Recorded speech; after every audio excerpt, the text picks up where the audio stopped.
All right, so RBC is claiming that they will have another 50 basis point cut right now in December of 2024. So the question is, why? If the economy is doing fine, why have another reduction? I will share my screen, get into some data, and let's talk about it together. All right, so everyone is claiming that we're doing fine. We had all these quarter point reductions, I believe 3 back to back. We had a jumbo cut reduction of 0.5%.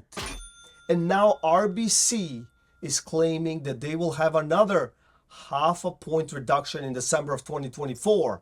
So if we're doing fine, if everything is doing well, why such rapid emergency cuts one after the other? It is very simple. We are not doing as good as many are claiming. And what I would like to get into this video is some data that I can show you. Not confusing data, it's straightforward, right? Like our economy in terms of industry is falling slowly down. People that I know in my sphere that own businesses and stuff like that, they're not doing as good. They might tell you that they're doing well. It might seem like that they're doing well, but deep down they're not doing as well. They're hurting. Restaurants, parties, you name it. Like as much as you grow and you zoom out and you see that a lot of people are in trouble. And yes, this is a good thing that they're reducing these interest rates this quickly, but it is concerning because the investors and everybody else watching what is happening know that they're doing this to save, to have the economy land like that bust or that bubble burst as seamlessly as possible, to have the softest landing ever, right? But think about it for a second. Even a soft landing has a hit. No matter what you do, you will be hit. So let me share my screen and let's get into it. So as I have mentioned right here, RBC already is calling for another 50 point basis interest rate cut in December. Now, is this concerning? I think so, because the last jumbo cut that we just had right now didn't do anything. No needles were moved. Real estate is kind of slow, linear. There are no activity in terms of missing out activity, right? But yes, there's still trading happening for the people that need to do something, not if they want to upgrade, right?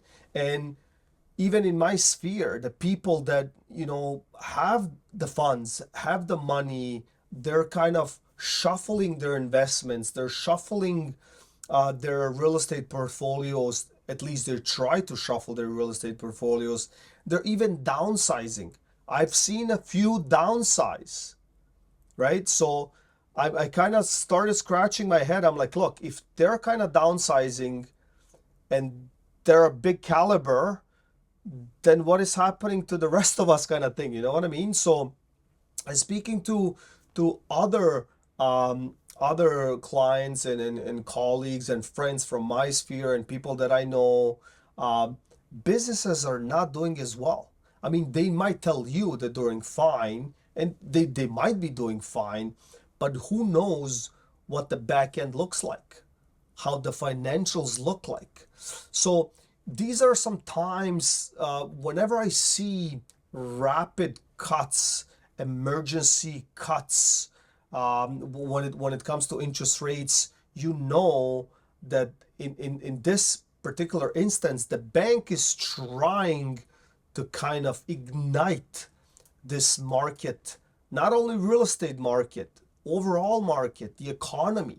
And let's get into the slide. Like my next slide here, I was a little bit shocked. This slide is from June 2024, and this is regarding the building permits. So we know the building permits, money is there, they're submitting, they will invest, wheels will turn, and let's go. That's the economy. That's how it works. So this is one of the indicators that you see what is going on.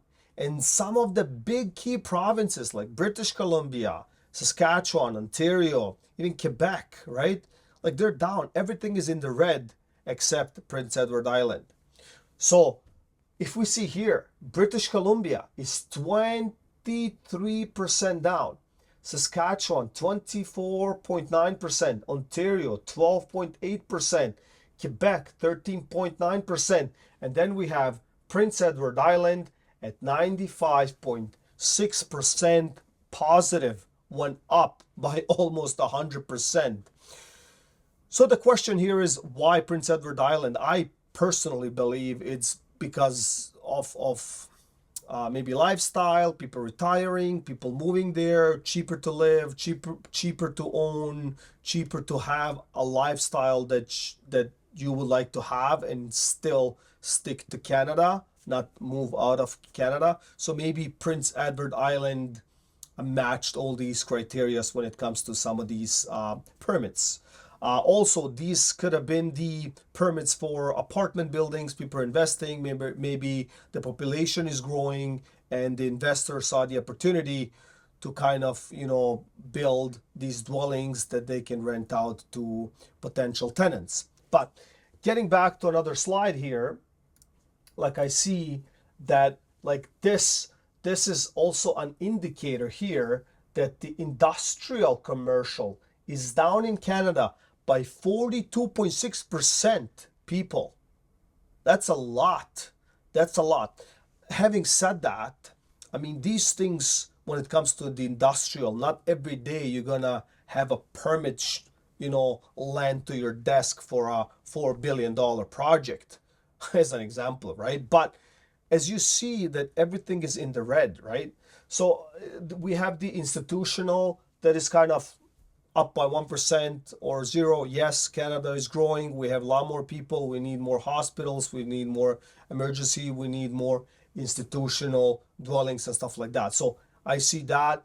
But as you see, industrial is down by 42.6%, and then commercial is also down by 15.6%. Having said that here the difference is between multifamily dwellings, which is down by almost 20%, and we have a single family dwelling which is up by 4%. So let's talk about this here for a second. So the multifamily dwellings, I'm assuming these are condos and stuff like that. And we all know that pre-construction condos are not doing as good. We know that a lot of these projects are on hold. Toronto, GTA, massive market, huge population of people and stuff like that. Even hundreds of them are on hold, right? So another data point, like I heard someone say to me that there are over 200 parcels of land in Toronto GTA, I'm assuming it's the GTA, for sale that include building permits. Think about that for a second. Over 200 parcels of land with already ready paperwork, right? Ready to build, they're for sale. So the times are not as good as they might seem.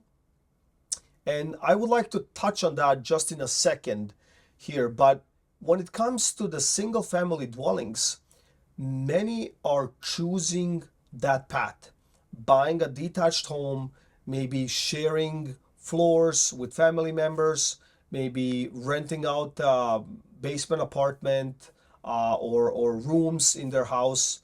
The affordability is still through the roof, and people are still trying to find ways. Having said that, in Toronto and GTA, certain cities, you're allowed to build a garden house, a garden home, which obviously comes with a price, and that price can come up to $200,000 maybe. You can build a garden house that can cost you $1 million, but I would say somewhere between $150,000 to $200,000, you can get yourself a separated, detached dwelling garden house that you can rent out to somebody else. So Toronto did allow that. I mean, you can live on the main floor, you can rent your basement apartment, and then you can build something at the back if obviously zoning allows it and all of that stuff for a garden house property, and then you can earn rent from these particular dwellings or properties or whatnot. So this is one strategic way how people can still own and live in Toronto or GTA where prices are ridiculous. It's too expensive, but people need to find ways to kind of keep moving forward. So the interesting part here is which cities outside Toronto are allowed to do so. So I found it out here. So it's not just Toronto either. Other areas outside of the GTA are also hoping on the garden suites train, like Bradford, Brampton, Hamilton, Welland, Guelph, Barrie, and Kitchener. So these are some of the other cities that you can apply for a garden home and all of that stuff, and then maybe you can get yourself another dwelling on your already existing property. But let's get back to just a general population and how they see the world and how they see everything else kind of fall into place as we speak. So I did speak to many that say that everything is fine. Yeah, they see the cost of goods maybe up a little bit, gas is up a little bit, maybe insurance is up a little bit, and all of that stuff. But overall, they seem to be fine.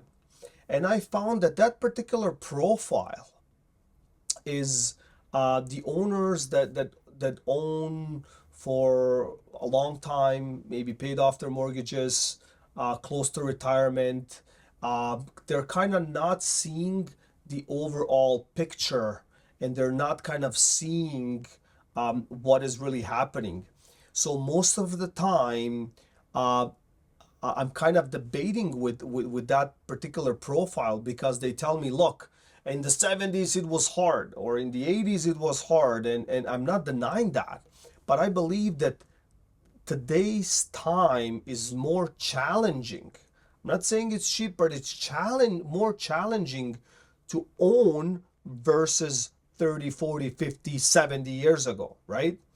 So whenever I ask a question, usually the man would work alone and the wife would be with the kids home, and one paycheck would cover the home and the car and everything else. So, but aside from that, there are the other profile that, just walking, you know, in a mall, let's say, like the mall seems to be full at all times.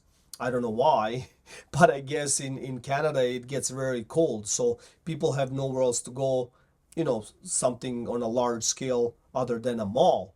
So a lot of people are walking with bags, they're walking around, but if you're actually paying attention, you will notice that there's a lot of teenagers, there's a lot of retired people, there are a lot of moms with strollers and stuff like that. And yes, they will buy an ice cream here and there, a coffee or this and that, but is that really the entire economy of Canada, or are people spending their goods and money and savings just like that? I personally don't think so. I think everything is kind of clinching at this point, and everybody is kind of holding to see what will happen. And then the RBC comes out and says, hey, there's another potential of a 50 basis point cut in December. And they're not doing these emergency cuts just like that. They're doing it because they see that we're sinking. That's it. Very simple. So they have to do something about it. So moving forward is like, even talking to businesses, like my sphere of people, like there's a lot of businesses, a lot of entrepreneurs and a lot of stuff.